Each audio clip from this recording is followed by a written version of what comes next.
Okay, so what you're looking at here is air. So we don't call this an air purifier. It's not an air filtration system. It's an air healer. We want to heal the air, and we want to make people feel safe going back into spaces, okay? So the way that it works is you put it into a space. The air in the space gets sucked up from underneath, as you can see in the diagram there. Comes in from underneath, then goes through the first pre-filter. The first pre-filter takes out the large size particulates, that's like the 10 and the 8.5 size particulate matter. Goes through a carbon filter at the bottom. Then the air is given a full 2 seconds in a UV A and C kill chamber. Those 2 seconds are crucial for how this works. What it does is, as the air is in there for those 2 seconds, which is a long time in terms of air, it's bombarding the virus, the microorganisms, with UVA and C light. The UVC light is particularly important when we talk about coronavirus, which is an encapsulated virus. What it does is it breaks down that protein sac that's around the virus, gets inside, and basically destroys its DNA, for lack of a better term, rendering it ineffective. Now, those bulbs that it's passing by, there's 4 main bulbs in there at a high wattage. I can get you the watts if you need them. Comes through there. They are coated with titanium dioxide. I'm going to come back to that in a second. The particles come through the back and then through the H14 or the HEPA filter in the top before it's finally let go back into the air. So, how much airspace can you clean?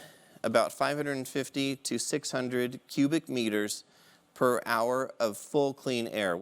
We have test reports, again, that can prove this.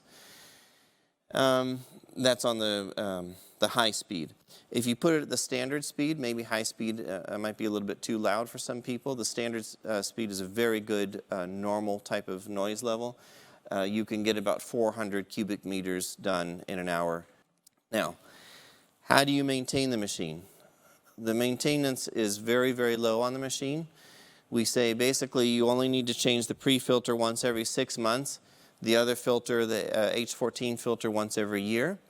The reason it's once every year is because if you remember me talking about these bulbs being titanium dioxide coated, what that does is as the air is going through the system, that titanium dioxide converts it to a hydrogen peroxide gas, which then bombards the back of the H14 filter and basically cleans it.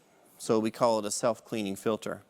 Because imagine if you didn't have that, what would end up happening is I'd open the top here, I'd pull out my filter, and now all these germ colonies have formed on the back of the filter that I am now inhaling or that are going back into the room. So it's nonsense. That doesn't make any sense.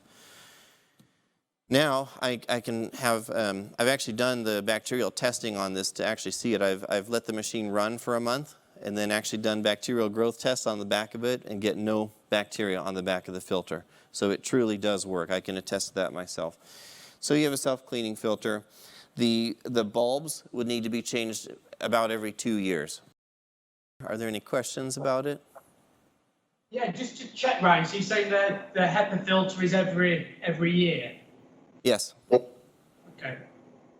Yeah, and the reason is not because it's dirty. It's because it would just get clogged with all these little dead virus bodies. And so it would reduce the airflow if you don't put a new one in. Oh, and there's a few other things. It can be scheduled, so you can schedule it if you want it to work only 8 hours a day. But we find it's most effective, and those time frames that I gave you are based on 24/7 working. It's not based on 8 hours a day, but you can schedule it if you like. Yeah, because Ryan, you can move the machine around. There are wheels under it. Yeah, there's casters, yeah. But it's not really made to work 2 hours in room A, then 2 hours in room B, 2 hours in room C, huh? No. And what we're doing is we're putting together test kits where you can actually see the results, and you can see them right away. So, for example, if I took an air particulate matter test right here, I would get a certain number of X size particles.